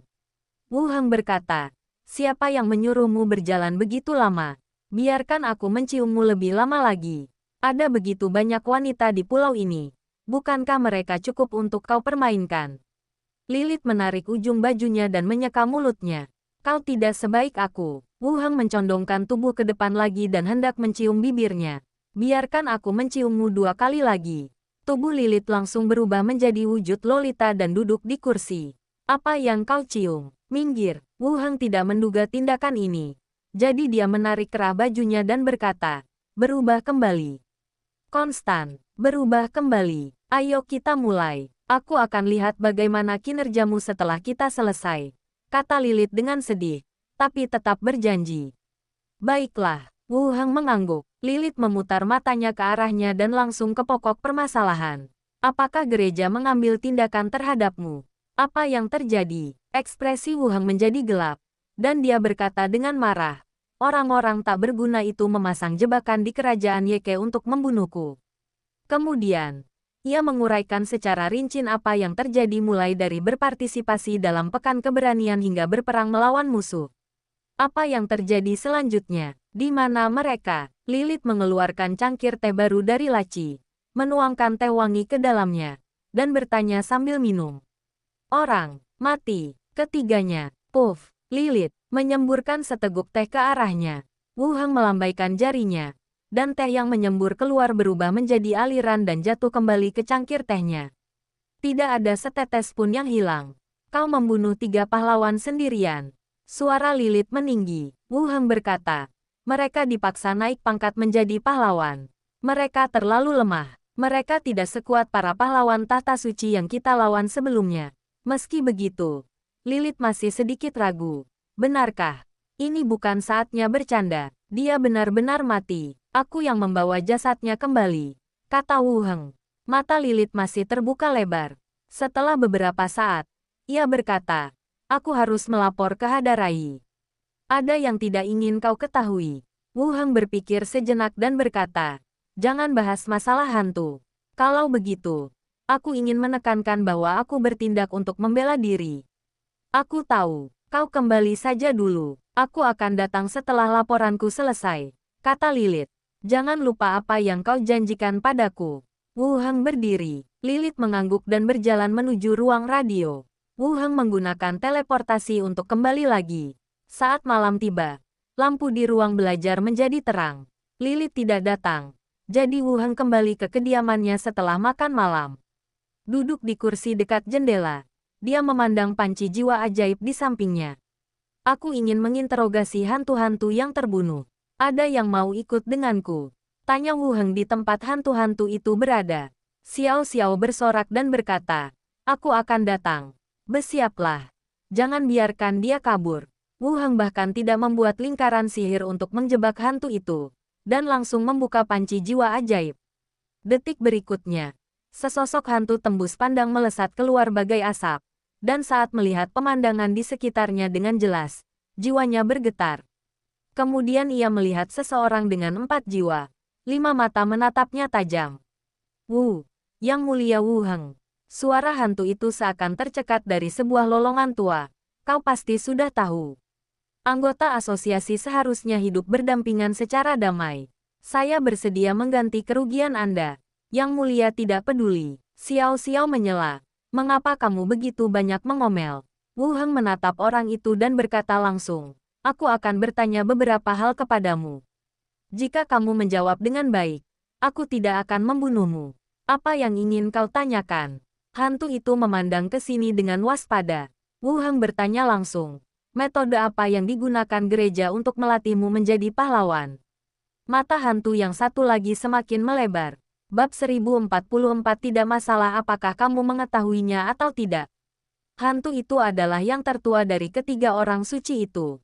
Pada pertarungan sebelumnya, penampilannya biasa-biasa saja dan tidak memberi banyak tekanan pada Wu Heng. Mendengar pihak lain bertanya tentang rahasia tahta suci, sosok lelaki tua itu berputar dengan keras di udara, dan ekspresinya yang awalnya menjilat tiba-tiba membeku, digantikan oleh kesungguhan yang hampir fanatik. Apakah kau meragukan imanku? Suara hantu itu tiba-tiba menjadi rendah dan agung, dengan perasaan samar-samar ingin menerkamnya untuk bertarung. Wu Heng menyipitkan matanya. Apakah orang ini semakin percaya diri lagi? Katakan saja. Aku janji tidak akan mempermalukanmu. Kata Wu Heng dengan tenang. Hantu itu menatapnya tajam. Orang bodoh. Menghubungi asosiasi dan mengirim kami kembali ke kuil adalah satu-satunya keselamatanmu. Sikap dan nada pidatonya kali ini sekali lagi membawa aura tahta suci. Wu Heng tersenyum dan berkata, akulah yang membunuh dua paus terakhirmu. Bagaimana mungkin aku takut dengan ancaman seperti itu? Penghujat, hukuman ilahi akan menimpamu dan kau akan terbakar selamanya. Kata hantu itu dengan fanatik. Seolah-olah ia benar-benar berdoa kepada para dewa untuk menghukumnya. Sekali lagi, suara Wu Heng tiba-tiba berubah dingin. Kau mau memberitahuku atau tidak? Yang menanggapinya adalah nyanyian hantu. Wu Heng menoleh dan melihat ke samping. Glenda. Ya, Glenda mengangguk dan terbang langsung ke arah hantu di depan. Di bawah tatapan beberapa orang, jiwa lelaki tua itu dilahap dan diserap oleh Glenda. Dan Glenda melayang di udara, mencerna kenangan yang telah ditelannya.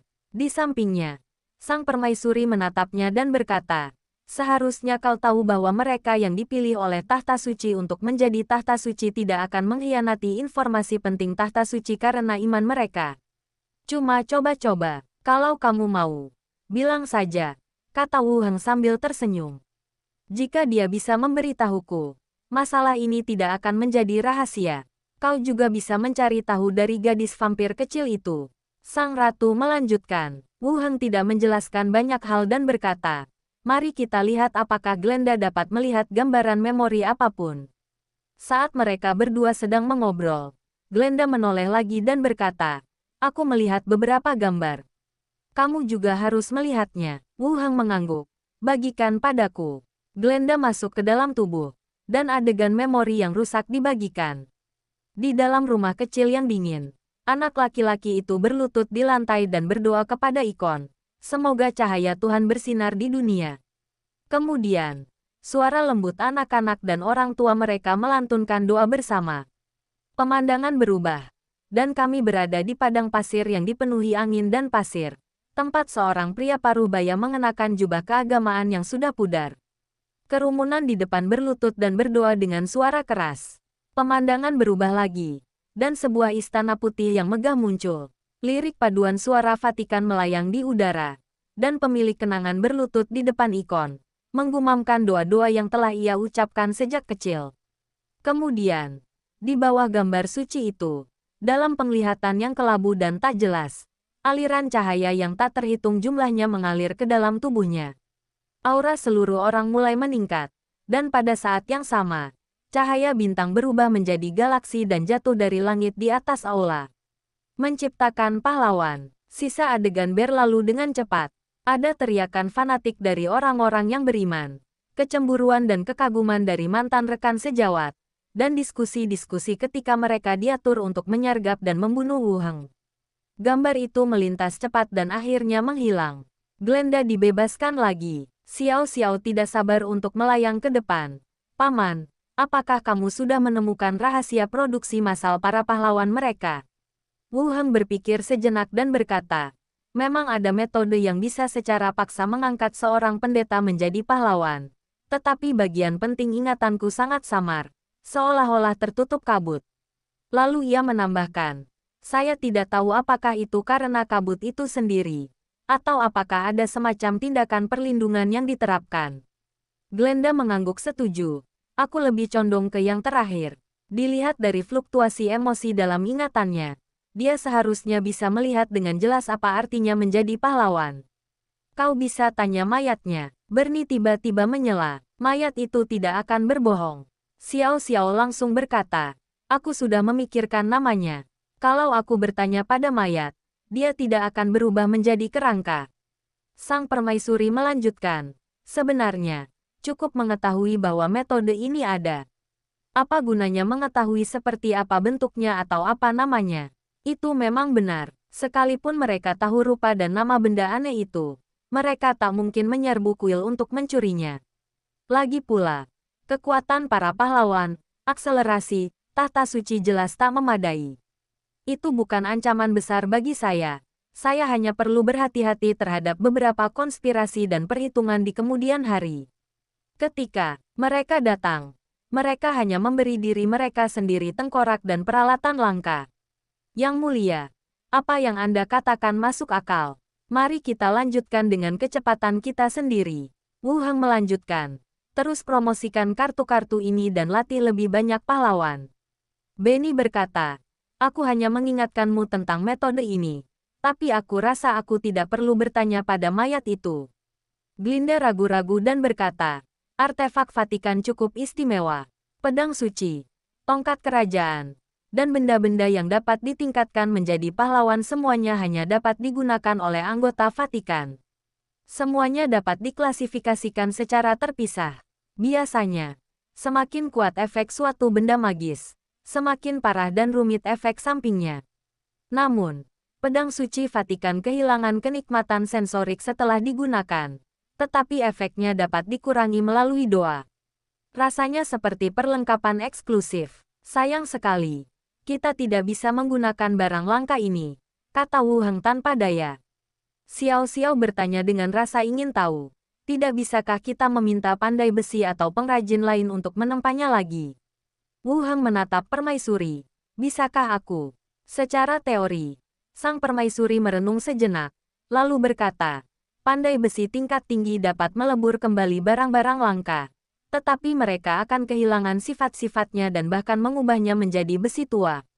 Benny tersenyum dan berkata, kalaupun ada, pandai besi mana yang berani melebur pedang suci gereja?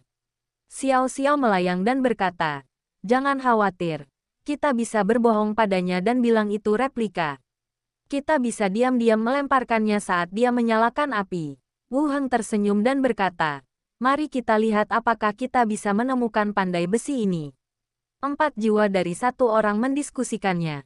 Topik selanjutnya berubah dari menyelidiki Vatikan menjadi menemukan pandai besi yang dapat menempa kembali benda langka tersebut. Setelah mengobrol sebentar, Wu Heng menyimpulkan, kita tidak akan melahap 2 hantu Vatikan yang tersisa. Kita lihat saja apa gunanya nanti. Ya, hantu-hantu itu mengangguk. Setelah melihat itu tidak terjadi apa-apa, Xiao Xiao berkata, Paman, jika kamu baik-baik saja, aku akan pergi mencari Suster Lilith. Jalan, Wu Heng mengangguk. Wanita itu mengikutinya dan berkata, saya juga akan keluar sebentar, untuk mengajak Liz berkeliling kota.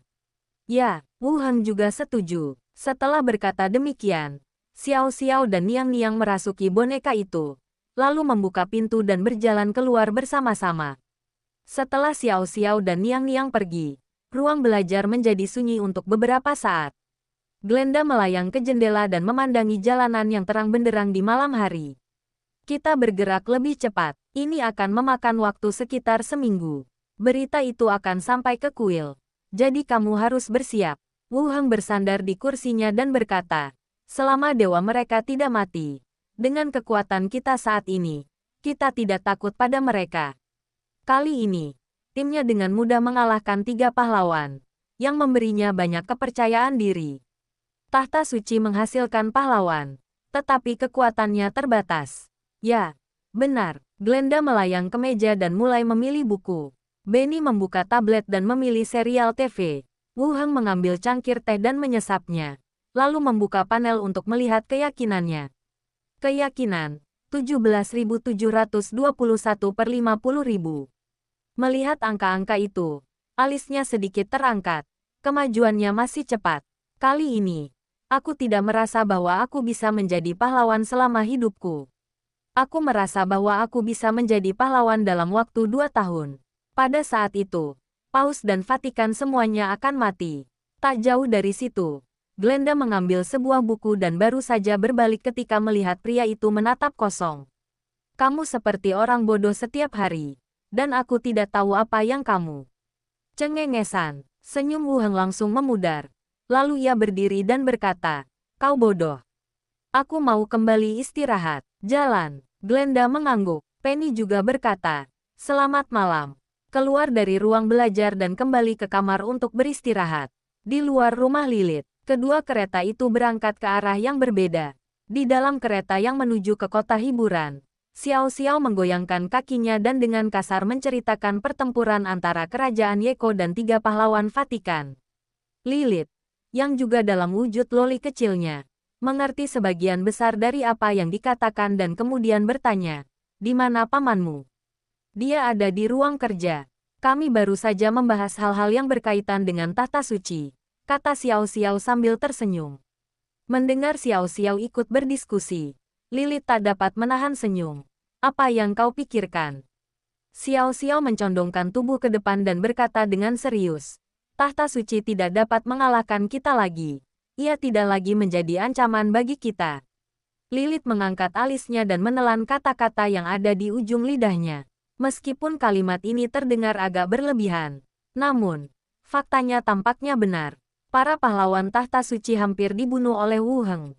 Lilith tidak tahu harus berkata apa. Jadi dia mengganti topik pembicaraan dan bertanya, apa yang akan kita mainkan hari ini? Mesin menari. Yah, ku dengar ada banyak orang dari tempat lain di sana, dan mereka bersenang-senang. Xiao Xiao tiba-tiba menjadi termotivasi dan berkata, kalahkan mereka. Sisi lainnya, kereta itu melewati jalan-jalan yang ramai, dan pemandangan di luar jendela berangsur-angsur berubah dari karakteristik manusia menjadi karakteristik rubah yang eksotis. Sang permaisuri bersandar di bantal, mengangkat matanya, dan menatap Liz di seberangnya.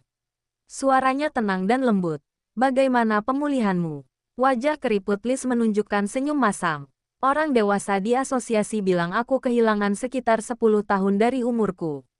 Sisanya tergantung pada pemulihanku. Sang permaisuri melanjutkan. Sungguh suatu keajaiban bahwa kamu selamat dari rencana sang pahlawan. Liz tidak menanggapi, tetapi hanya melihat keluar jendela. Semakin banyak Skyfox muncul di kedua sisi jalan. Beberapa di antara mereka berhenti untuk menonton, sementara yang lain berbicara dengan suara pelan. Tetapi saat mereka melihat kereta, mereka semua memberi hormat dengan hormat. Kereta itu perlahan berhenti. Liz turun dari kereta terlebih dahulu dan melihat sekeliling. Kemudian, tepat saat sang ratu hendak turun dari mobil, pemimpin klan Rubah Langit saat itu bergegas menghampiri dan memberi hormat. Nyonya Rubah Agung. Sang permaisuri dengan lembut meletakkan tangannya di lengan wanita itu dan melangkah turun. Apakah rumah yang kuminta kau siapkan terakhir kali sudah siap? Sudah siap. Aku akan mengantarmu ke sana. Lanjut sang patriark. Sang permaisuri mengangguk dan berkata di belakangnya. Liz, ikuti aku. Keesokan harinya, dunia zombie. Di ruang otopsi yang remang-remang, udara lembab bercampur dengan bau berbagai obat-obatan. Tak lama kemudian, pemeriksa mayat selesai mengeluarkan organ dari mayat dan dengan hormat menyerahkan toples organ kepada Wu Heng. Setelah Wu Heng menyimpan toples organ, dia berkata, bawa saja mayatnya keluar. Coroner School membawa jenazah itu dan meletakkannya langsung di ruang terbuka di luar pintu. Wu Heng menggunakan teknik pengendalian tulang pada ketiga tubuh tersebut. Sihir ahli nujum menyelimuti mayat itu. Daging dan darahnya berjatuhan, dan kerangka itu berdiri. Api biru samar berkelap-kelip di rongga mata yang kosong. Xiao Xiao, bukankah kau bilang kau sudah memberi mereka nama? Wu Heng berbalik dan menatap hantu-hantu yang sedang mengobrol. Xiao Xiao langsung terbang dan berputar mengelilingi ketiga kerangka itu. Siapa mereka? Mereka sudah berubah menjadi kerangka. Aku bahkan tidak bisa mengenali mereka. Wu Heng memperkenalkan. Yang pertama adalah pemimpin agama, yang menghunus pedang suci. Yang kedua adalah lelaki tua dengan bayangan emas di belakangnya. Yang ketiga adalah orang yang memadatkan energi pedang yang tak terhitung jumlahnya. Oh, begitu. Xiao Xiao terbang di depan tengkorak pemimpin agama itu dan berkata, namanya pemimpin kuning telur. Energi pedangnya meledak seperti kuning telur. Wu Heng mengangkat alisnya. Gelar pemimpin adalah gelar kehormatan bagi para pahlawan. Bukankah itu agak tidak pantas? Glenda mengikuti. Yang lain memanggil pamanmu Chief, dan pamanmu memanggil si kerangka Chief. Itu agak membingungkan. Xiao Xiao langsung berkata, sudah kuduga. Aku punya rencana kedua. Namanya Ksatria Kuning Telur. Setelah berkata demikian, dia menoleh, meminta saran. Bagaimana? Menurutku tidak apa-apa. Wu Heng setuju. Aku juga memilih Yok Knight. Glenda mengangkat tangannya. Benny dan permaisuri saling berpandangan dan mengangguk setuju.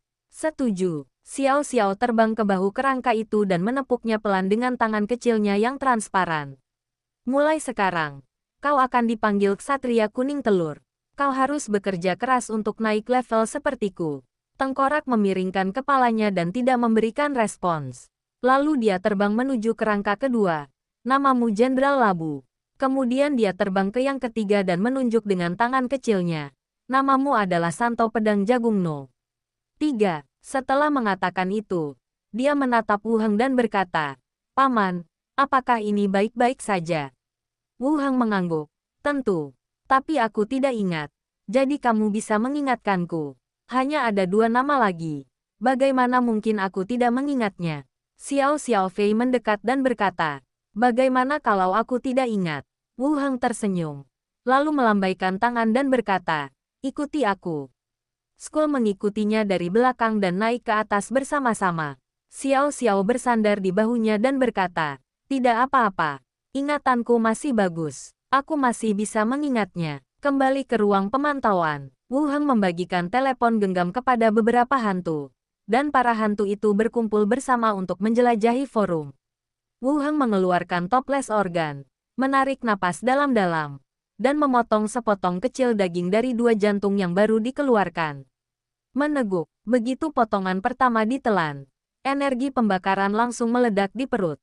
Perintah sistem akan segera muncul. Ketahanan terhadap radiasi meningkat. Itu benar-benar berfungsi. Setelah beristirahat sejenak, ia melanjutkan menelan potongan kedua.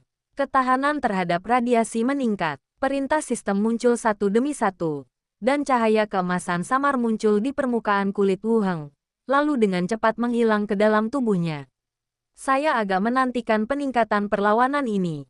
Aku tidak tahu apakah pada akhirnya aku akan kebal terhadap kerusakan cahaya suci. Dan kemudian akan seperti berjemur di bawah sinar matahari. Akan sangat hebat jika kita dapat mencapai efek ini. Setelah meningkatkan atribut, Wu Heng menyimpan toples organ. Dia mengeluarkan ponselnya dan menghubungi nomor Li Yahong. Setelah 2 dering, suara Li Yahong terdengar. Halo, aku punya 3 kerangka baru di sini. Kata Wu Heng langsung. Besok, kirim mereka ke garis depan zombie untuk pelatihan. Itu disebut pelatihan. Tetapi artinya mereka mengirim Anda ke sana untuk meningkatkan diri. Li Yahong hanya menjawab, baiklah, saya akan mengambilnya besok pagi. Setelah jeda 2 detik, suara Li Yahong berubah serius. Ada yang ingin kukatakan padamu. Ingat gereja Daun Covenant di Eropa yang kusebutkan terakhir kali. Mereka melihat kita membangun gereja. Jadi mereka meniru kita dan membangunnya. Ingat, ada apa? Tanya Wu Heng. Li Yahong berkata, mereka telah melakukan beberapa gerakan besar baru-baru ini, yang telah menghambat publisitas kami. Bab 1045 tiba di pangkalan Uni Eropa. Gereja Perjanjian Daun. Wu Heng sedikit mengernyit, merasa agak terkesan dengan nama itu. Terakhir kali, Li Yahong menyebutkan bahwa ini adalah gereja yang didirikan oleh basis Uni Eropa yang meniru, Gereja Lingqi. Saya tidak tahu mengapa Istana Yama mendirikan gereja, tetapi pasti ada alasannya. Saya hanya melihat Istana Yama mendirikan gereja dan tanpa sadar mengikutinya. Apa yang mereka lakukan? Tanya Wu Heng penasaran. Di dunia saat ini, Wu Heng benar-benar tidak dapat memikirkan apapun yang dapat mengancamnya. Li Yahong berkata dengan nada serius. Saya juga mendengar Qi Hancai menyebutkan bahwa aliansi Fajar baru-baru ini sedang mendiskusikan permohonan mereka untuk pekerjaan misionaris yang sah. Beberapa pangkalan besar juga mulai membatasi jam kerja misionaris kami, melarang pertemuan publik, dan bahkan menahan sejumlah misionaris. Wu Heng mengangkat alisnya. Iman saya meningkat pesat akhir-akhir ini. Dan tepat ketika saya melihat beberapa hasilnya, masalah mulai muncul lagi. Apakah pekerjaan misionaris kita memengaruhi mereka? Wu Heng bingung. Tanyakan pada Qi Hancai. Dia tahu lebih banyak, kata Li Yahong. Baiklah. Biar aku tanya dulu apa yang terjadi. Setelah menutup telepon, beberapa hantu melihat ke arahnya. Glenda bertanya, ada apa? Bukankah mereka mendirikan gereja perjanjian Fajar di pangkalan besar itu? Entah apa yang terjadi kali ini. Tapi tiba-tiba mereka sepertinya mengincar kita. Jelas Wu Heng sambil membolak-balik nomor lotre Korea. Glenda berkata, masalah iman itu masalah besar. Mari kita manfaatkan 2 hari waktu luang ini untuk menyelesaikannya. Saya tahu, jawab Wu Heng. Lalu memutar nomor itu. Hei gelombang, suara Qi Hancai terdengar. Aku dengar dari Li Yahong bahwa ada masalah dengan gereja perjanjian fajar. Wu Heng langsung ke intinya. Akhir-akhir ini Daun Covenant sangat aktif di forum. Dengan postingan baru muncul hampir setiap jam. Suara Qi Hancai dipenuhi amarah yang tertahan. Sebaliknya, berita negatif tentang gereja Lingqi terus bermunculan di forum dan radio publik akhir-akhir ini. Perdagangan manusia, pengambilan organ, penahanan anak, tuduhan-tuduhan palsu ini telah berulang kali dibesar-besarkan. Lalu terdengar suara kertas digeser. Qi Hancai melanjutkan. Juga, orang-orang kita di Uni Eropa akhir-akhir ini sedang berkonflik dengan beberapa kelompok lokal, yang cukup aneh. Apakah menurutmu semua ini dilakukan oleh perjanjian fajar? Suara Wu Heng juga menjadi serius. Ini jauh lebih serius daripada apa yang dikatakan Li Yahong. Meskipun tidak ada bukti langsung, mustahil dua hal bisa terjadi bersamaan dalam suatu kebetulan, cibir Qi Hancai.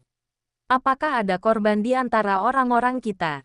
Tanya Wu Heng. Tidak ada korban jiwa. Para penjaga kerangka yang menyertainya cukup kuat. Jika sesuatu benar-benar terjadi pada seseorang, akan sulit bagi pangkalan di sana untuk menjelaskannya kepada kami. Jawab Qi Hancai. Setelah mengatakan ini, kedua belah pihak terdiam. Wu Heng lalu bertanya, mengapa mereka melakukan ini? Qi Hancai merenung sejenak sebelum menjawab.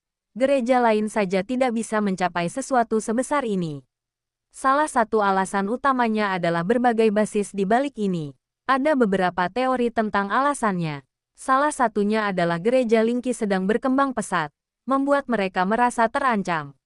Kedua, jumlah umatnya meningkat, dan mulai mengancam untuk menggulingkan dominasi mereka sendiri. Kalimat ini membuat Wu Heng teringat pada tahta suci saat ini. Salah satu alasan mengapa banyak klan dan kerajaan besar waspada terhadap tahta suci adalah pengaruhnya. Pengaruh ini juga dapat menjadi alat tawar-menawar atau secara langsung menggulingkan rezim pihak lain. Wu Heng berkata, tunggu aku 10 menit. Oke, jawab Qi Hancai. Setelah mengatakan itu, dia menutup telepon. Setelah menutup telepon, Wu Heng bersandar di kursinya dan mulai berpikir. Setelah berbicara dengan Qi Hancai, saya pun mengerti mengapa gereja perjanjian fajar tiba-tiba mengambil langkah besar. Hal terpentingnya ialah agama Lingqi berkembang terlalu cepat dan jumlah penganutnya meningkat terlalu cepat. Hal ini menyebabkan mereka merasakan ancaman yang tidak terkendali. Jika keadaan terus berlanjut seperti ini, jika suatu hari pandangan gereja Lingqi bertentangan dengan arah tertentu dari basisnya, para penganut gereja akan mudah kehilangan kendali. Kalau dipikir lebih dalam lagi, kultus Lingqi juga memperbolehkan masyarakat akar rumput di semua tingkatan untuk belajar lebih banyak tentang dunia luar, yang tidak diragukan lagi merupakan ancaman besar bagi para pemimpin puncak pangkalan yang berusaha mempertahankan aturan tertutup.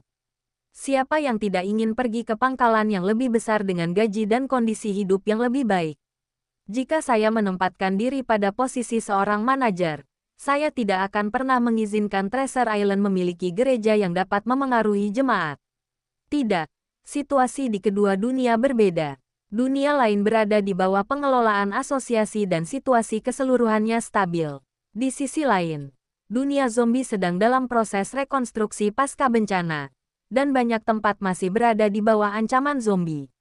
Istana Yama telah memainkan peran yang tak tergantikan dalam pemulihan seluruh dunia. Di dunia manapun, Istana Yama layak mendapatkan dukungan dari semua orang di seluruh dunia. Dengan kata lain, Wu Heng telah membayar cukup dan layak mendapatkan dukungan dan kepercayaan semua orang untuk meningkatkan dirinya. Tindakan pihak lain terhadap Sekte Lingqi dapat dibagi menjadi 2 poin utama. Salah satunya adalah mencemarkan nama baik gereja melalui opini publik, mengarang berbagai tuduhan mengerikan, dan menghancurkan kredibilitas gereja kebangkitan rohani. Kedua, meningkatkan dukungan bagi gereja perjanjian fajar, dan mengarahkan iman umat kepada alternatif yang dapat dikendalikan. Cara yang kikuk, tetapi efektif. Wu Heng membuka panel dan melihatnya. Keyakinan, 17.982 per 50.000. Dalam keadaan apapun, kemajuan iman tidak boleh terganggu. Jika masalah ini dibiarkan, ia juga akan diancam oleh Vatikan di dunia lain. Aku tidak tahu kapan dewa besar itu akan datang untuk membunuhku. Oleh karena itu, Masalah ini harus ditangani dengan baik. Bagaimanapun, kita tidak boleh membiarkan masalah sekecil ini menghambat perkembangan Sekte Linki. Saat dia merenungkan hal ini, beberapa hantu terbang mendekat dan Glenda bertanya, "Apa yang akan kamu lakukan?" Beberapa jiwa mendengar percakapan di sini dengan jelas. "Ada saran?" tanya Wu Heng. Kakek berkata, "Mari kita bubarkan gereja pihak lain. Sekaligus, peringatkan basis-basis lainnya bahwa hanya karena kita tidak melakukan sesuatu, bukan berarti kita tidak bisa melakukannya. Kamu naik level terlalu cepat dan belum beradaptasi dengan peran seorang pahlawan," kata Permaisuri. Xiao Xiao mengangguk dan berkata, Ya, ayo kita kalahkan mereka. Bagaimana mungkin gereja kumuh ini sekuat tahta suci? Ya, aku juga setuju, kata Benny. Tampaknya keempat hantu itu telah mencapai konsensus. Wu Heng tersenyum dan berkata, "Baiklah, aku akan mendengarkan putriku yang baik. Tunjukkan pada mereka warna. Ya, kalahkan mereka." Xiao Xiao tersenyum gembira dan bergantung di bahunya. Glenda sedikit mengernyit dan melirik Permaisuri dan Bernie. "Apakah dia memanfaatkan kita?" Benny tersenyum. Dan Ratu berkata, "Kita akan mengurusnya nanti." Wu Heng mengabaikan kata-kata Jihun selanjutnya dan menelepon Qi Hancai lagi. Setelah panggilan tersambung, ia berkata, "Saya akan pergi ke markas mereka. Bagikan lokasinya dengan saya, serta informasi tentang pemimpin gereja lain dan pemimpin markas."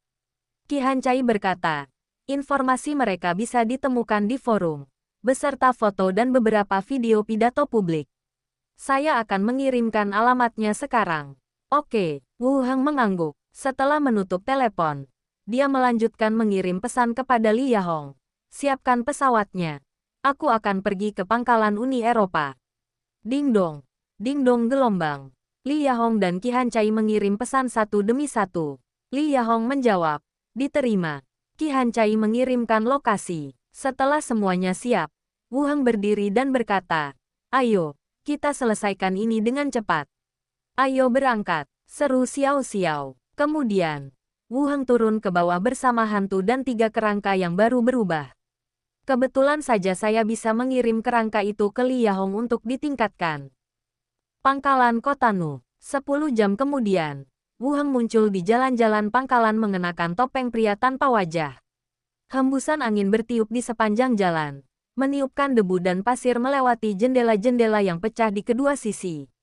Beberapa rekonstruksi telah dilakukan di sini, tetapi tidak ada kaca di bangunan-bangunan itu, dan ada reruntuhan serta tumpukan tanah dan batu di mana-mana di pinggir jalan. Di atap beberapa gedung, tentara bersenjata terlihat mengamati situasi di jalan. Tampaknya tidak hanya ada penjaga di luar tembok, tetapi beberapa pertahanan juga telah diatur di dalam. Di kejauhan, gereja-gereja Linki berdiri sendiri, dan beberapa orang yang selamat berjalan tergesa-gesa sambil menundukkan kepala. "Paman, mau lihat-lihat?" Sebuah suara kecil terdengar di telingaku. Wu Heng menarik kembali pandangannya dan menggelengkan kepalanya. "Mari kita mulai bisnis dulu." Xiao Xiao menemaninya, dan 3 hantu lainnya diatur untuk pergi pengintaian. Lokasi dan penampakan target sudah jelas. Sekarang tinggal menentukan di mana mereka berada. Saat itu, Benny muncul dari balik dinding dan berkata, "Kami menemukan uskup gereja yang lain." Dia pria parubaya berambut panjang. "Coba aku lihat," kata Wu Heng. Benny masuk ke dalam tubuh dan fotonya dibagikan. Dalam gambar, ada ruangan yang relatif gelap. Seorang pria parubaya berusia 40-an bersandar malas di sofa kulit, sambil mengocok segelas anggur merah di tangannya. Jenggotnya yang dipangkas rapi dan rambut ikalnya yang sebahu membuatnya lebih mirip pelukis klasik daripada pemimpin agama. "Uskup, tempat dan personelnya sudah diatur," seorang bawahan melaporkan dengan suara pelan. "Dengan sedikit arahan, rakyat akan dapat mengungkap kejahatan kultus Linki." Uskup tersenyum dan berkata, "Bagus sekali. Kami akan mengurus sisanya. Turunlah dan istirahatlah." Para pria itu mengangguk dan pergi, hanya meninggalkan uskup di ruangan itu. Gambar berakhir di sini. Klip yang sangat singkat. Wu Heng melepaskan Benny dan bertanya pada Xiao Xiao, "Bagaimana? Siapa pihak lainnya?" Dia berpakaian seperti seorang seniman. Wu Heng menjelaskan, Lalu melanjutkan, ayo kita langsung ke sana. Apakah kamu tidak menunggu bibi dan paman? Tanya Xiao Xiao. Mereka akan datang mencari kita, kata Wu Heng, melepaskan mantra teleportasi di bawah kakinya dan menghilang. Desir, di ruang uskup, udara berubah sedikit, dan sosok Wu Heng muncul di tengah ruangan seperti hantu. Uskup yang tengah asyik menikmati anggur itu, tiba-tiba pupil matanya mengecil. Gelas anggur yang dipegangnya pun jatuh dan anggur pun berhamburan kemana-mana. Apa-apaan? Uskup itu mengumpat, tiba-tiba melompat, dan mencoba berlari ke tempat meja berada. Detik berikutnya, tubuh uskup membeku di tempat dan dia jatuh kembali ke sofa. Tolong! Pada saat yang sama, dia ingin berteriak minta tolong. Tetapi begitu kata pertama keluar, mulutnya tidak bisa terbuka lagi dan dia tidak bisa mengucapkan sepatah kata pun. Wu Heng meliriknya dan perlahan berjalan mengelilingi ruangan. Uskup yang lain membelalakan matanya karena ngeri, menatap sosok yang berjalan mondar-mandir, mencoba menebak identitas tamu yang tidak diundang ini. Wu Heng berjalan perlahan ke arah meja dan membuka laci yang baru saja hendak dibuka oleh uskup berjanggut itu. Ada pistol dan beberapa peluru di dalamnya. Wu Heng terus melihat sekeliling ruangan. Xiao Xiao muncul di sampingnya, melayang ke samping, dan mengomentari gaya dekorasi di sini.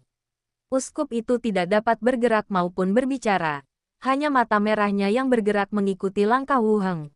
Ekspresinya semakin dipenuhi rasa takut. Setelah duduk di meja dan menunggu sebentar, Glenda dan Niang-Niang juga terbang. Kedua hantu itu melirik ke arah uskup. Lalu Glenda berkata, pemimpin pangkalan telah ditemukan dan sekarang sedang mengadakan pertemuan. Biarkan aku melihatnya, kata Wu Heng. Glenda masuk ke dalam tubuh dan fotonya dibagikan. Setelah memastikan lokasi pihak lain, Wu Heng berkata kepada uskup, suruh dia datang. Ayo kita temui pemimpinnya. Uskup itu berdiri kaku dan berjalan perlahan.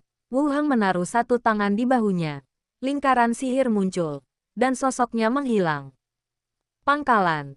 Ruang konferensi pusat. Meja konferensi berbahan logam paduan yang panjang dan sempit itu memancarkan cahaya dingin.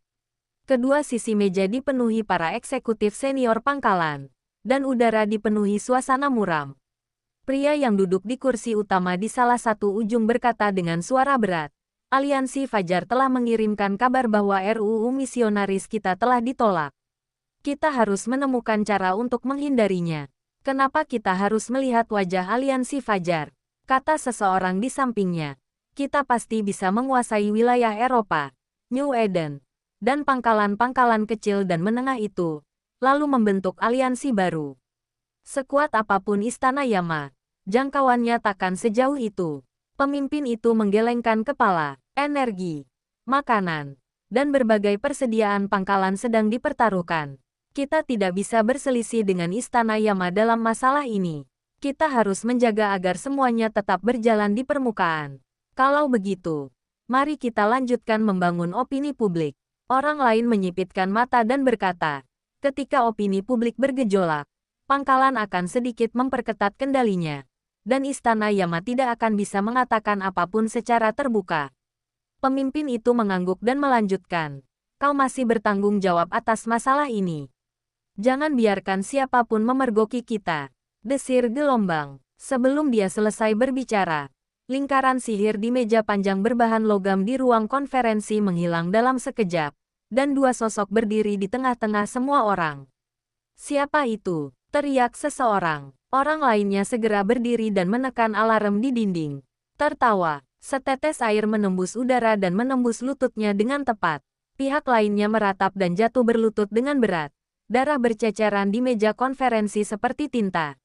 Mencicit gelombang. Pintu ruang konferensi didorong terbuka, dan dua pengawal berpakaian jas menyembulkan kepala mereka dengan waspada. Tangan mereka sudah berada di pistol di pinggang mereka. Suara mendesing. Dua tetes air menerobos udara dan tepat berada di tengah alis. Tubuh pengawal itu menegang sesaat, lalu jatuh seperti boneka yang talinya putus. Bunyi dentuman tubuhnya yang membentur tanah terdengar sangat keras di ruang rapat yang sunyi itu. Semuanya, siapapun yang bergerak akan mati. Wu Heng mencengkeram kera uskup dan melompat dari meja panjang. Uskup itu digendong dengan anggota tubuhnya tergantung lemas, dan bibirnya menghilang. Anda dapat mendengar suara jarum jatuh di ruang konferensi. Pemimpin pertama, jakunnya bergoyang, berbicara dengan bibir atas yang kaku. Teman, kau mutan, kan? Menurut perjanjian aliansi Fajar, tindakanmu saat ini setara dengan mendeklarasikan perang terhadap seluruh umat manusia. Wu Heng melempar uskup itu ke tanah seperti kain dan mengangkat tangannya untuk melepas topengnya. Mata semua orang membeku dalam sekejap, dan ekspresi mereka berubah dari tegang menjadi ngeri dan tak percaya. Raja Yama Wu Heng. Foto-foto yang mempromosikannya sebagai pemimpin manusia dapat ditemukan di berbagai forum, dan patung-patung tinggi dirinya juga dibuat di kuil-kuil kultus Lingqi. Semua orang sangat familiar dengan tampilan ini. Dia sebenarnya datang ke sini untuk menemukan mereka. Sialan. Kenapa memprovokasi Istana Yama? Kenapa memprovokasi dia? Aku dengar. Wu Heng menarik kursi dan duduk di dekat pintu. Matanya mengamati beberapa orang. Kalian punya banyak pendapat tentang Sekte Lingqi.